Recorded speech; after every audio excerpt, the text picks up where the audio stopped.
Hi everyone, welcome to Saman Yapa YouTube channel.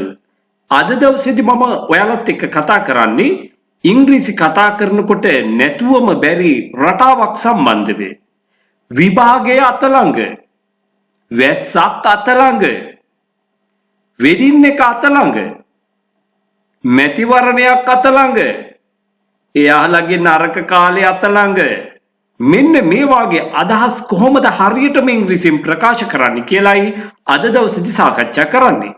සුපුරුදු විදිහටම පාඩමේ මුල ඉඳන් අවසානයේ දක්වා රැඳී ඉන්න ඔයාට මේ සියල්ල හොඳින් ඉගෙන ගන්න පුළුවන්.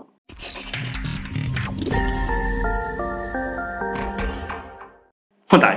අපි මුලින්ම කතා කරමු අත ළඟ කියන අදහස ගෙන දීම සඳහා භාවිතා කරන ෆ්‍රේස් එක සම්බන්ධව. just around the corner.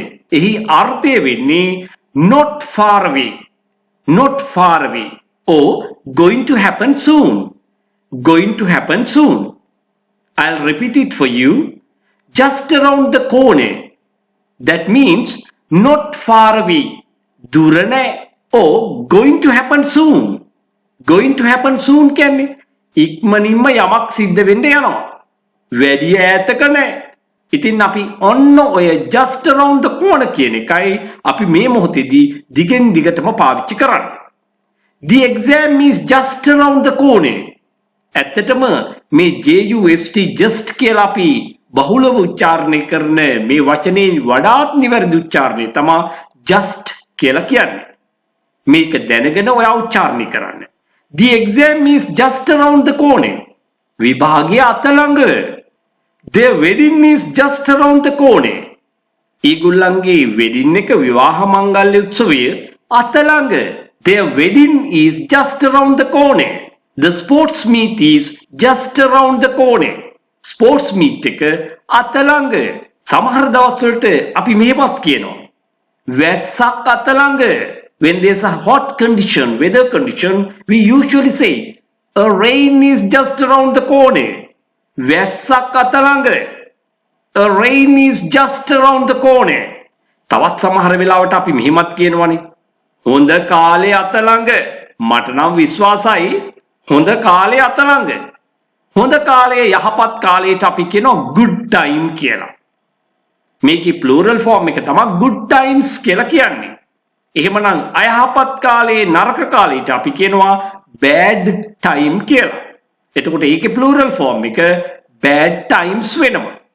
මම මෙතනදී good times කියලා යොදාගත්තා. I'm sure good times are just around the corner. මට නම් උන්ටම විශ්වාසයි හොඳ කාලේ අතලඟ.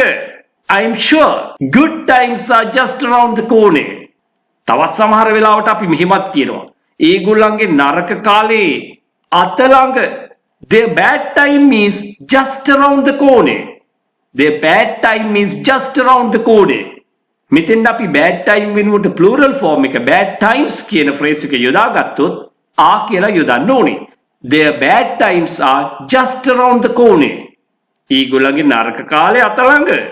The match is just around the corner. මෙන්න මේ විදිහට අපිට අවශ්‍ය කරන කාරණාව සඳහන් කරන්න පුළුවන්. The exhibition is just around the corner. ප්‍රදර්ශනය අතලඟ. That means not far away. That is going to happen soon. The exhibition is just around the corner. The art competition is Chitra තරගය is just around the corner. It is just around the corner. The election is just around the corner. මැතිවරණය අතලඟ. The election is just around the corner. දැන් ඔයා දන්නවා මේ just around the corner කියන phrase එක අතලඟ කියන අදහස ගෙන දීම සඳහා භාවිතා කරන්නේ කොහොමද කියලා. Just around the corner means it is going to happen very soon. It is going to happen very soon. That is not far away. මෙන්න මේ වාගේ වීඩියෝ ඔයාට අප්ලෝඩ් කරපු ගමන් දැනගන්න නම් ඔයා channel එක subscribe කරලා තියාගන්න අමතක කරන්න එපා. ඔයා කොච්චර ඉගෙන ගත්තත් තාමත් ඉංග්‍රීසි කතා කරන්න බෑ නේද? ඔයා කරන්න ඕනේ ඉගෙන ගන්න ක්‍රමයේ වෙනස් කරන එක. ඉංග්‍රීසි තාමත් කතා කරන්න බැරි වෙන්නේ හේතුව ඒ සඳහා පුහුණුවක් අවශ්‍ය වෙන නිසා. ඒ සඳහා ඔයා තෝරගන්න ඕනේ පිරිස අඩු පන්තියක්. මෙන්න මේ පන්තිය ඔයාට වඩාත් සුදුසුයි කියලා මම හිතනවා. 3 ශ්‍රේණියේ සිට 11 ශ්‍රේණිය දක්වා පාසල් යන දුවල පුතාලට ගෲප් ක්ලාස් එකකට සම්බන්ධ වෙන්න පුළුවන්. එක කණ්ඩායමක මම තියාගන්නේ 10 දෙනෙක් පමණයි උපරිම වශයෙන්. මාසෙකට පැය 8ක් උගන්වනවා රුපියල් 2000යි පන්ති ගාස්තුව. ඉන්ඩිවිජුවල් ක්ලාස් එකකට ඒ කියන්නේ තනි පුජ්‍යල පන්තියක් සඳහා පැය 8ක් වෙන් කරනවා ගාස්තුව රුපියල් 8000යි. මේ සියල්ලම මාර්ගගත ක්‍රමයට ඒ කියන්නේ ඔන්ලයින් ක්ලාසස් ක්‍රමයට තමයි පවත්වාගෙන යන්නේ. සාමාන්‍ය පෙළ විභාගයෙන් පසු ඒ වගේම මෙවර උසස් පෙළ විභාගයෙන් පස්සේ සිසුන්ට නේවාසිකව පුහුණුව ලබා ගන්න පුළුවන් දින 21ක්. මේකේ විශේෂතා ගොඩක් තියෙනවා. ආහාර පාන, නවාතැන් පහසුකම් සමග සම්පූර්ණ ගාස්තුව ඔයා ගෙවන්න ඕනේ රුපියල් 85000ක් පමණයි.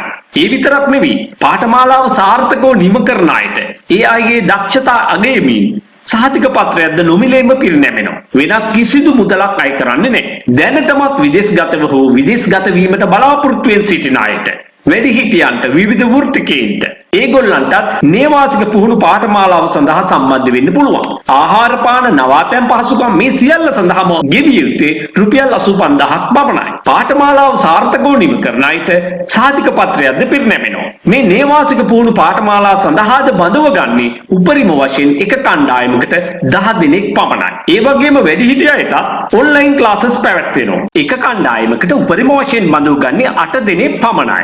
ගාස්තුව මාසිකව රුපියල් 3000යි. ගෲප් ක්ලාස් එකකට සම්බන්ධ වෙන්න බැරි අයට තනි පුජ්‍යල පන්තියක් ඉන්ඩිවිජුවල් ක්ලාස් එකක් ඇරේන්ජ් කරගන්න පුළුවන්. මාසෙකට පැය 8ක්ම දෙනවා. රුපියල් 10000ක් පමණයි අය කරන්නේ. ඔයාට කැමති වේගයෙන් ඔයාට කැමති විදිහට ඉගෙන ගැනීමේ අවස්ථාව ලැබෙනවා. ඉතාලම අඩු මුදලකට ඔයාට උගන්වන්නත් පුළුවන්. එහෙමනම් එක පන්තියක අවම වශයෙන් 100 දෙනෙක්වත් දාගන්න ඕනේ. එතකොට සිද්ධ වෙන්නේ ඔයාට හුදෙක් දේශනයකට සවන් දෙන්න විතරයි. ඔයාට මාත් එක්ක කතා කරන්න, ඉංග්‍රීසි කතාව පුහුණු වෙන්න කිසිම අවස්ථාවක් ලැබෙන්නේ නැහැ. එහෙමනම් ඒ තුලින් ඔයාගේ ඉංග්‍රීසි කතා කිරීමේ හැකියාව දියුණු කරගන්න කිසිසේත් හැකි වෙන්නේ නැහැ. අන්න ඒ නිසා තමයි මේ සියලුම පන්ති සඳහා කුඩා කණ්ඩායමක් පමණක් බඳව ගන්නෙ. පුහුණුව වැඩි වෙන තරමට කතා කිරීමේ හැකියාව අනිවාර්යයෙන්ම ඇති වෙනවා. මම මුලින්ම කිව්වනේ ඔයාට තාමත් ඉංග්‍රීසි කතා කරන්න බැරි වෙන්න හේතුවක් තියෙනවා. ඒ නිසා ඔයා ඉගෙන ගන්න ක්‍රමය වෙනස් කරන්න. ඔයා මාත් එක්ක එකතු වෙන්න කැමති නම් දැම්මම තිරේ දිස්වන අංකයට WhatsApp පණිවිඩයක් යොමු කරන්න. මේ පණිවිඩය ඔයාට වැදගත් නොවුනත් ඔබේ නෑදෑ හිත මිත්‍රයෙකුට වැදගත් වෙන්න පුළුවන්. ඊගොල්ලන්ගේ දුවල පුතාලට වැදගත් වෙන්න පුළුවන්. ඒ නිසා මේ පණිවිඩය හැකිතාක් දුරට ෂෙයා කරන්න. Thank you everyone.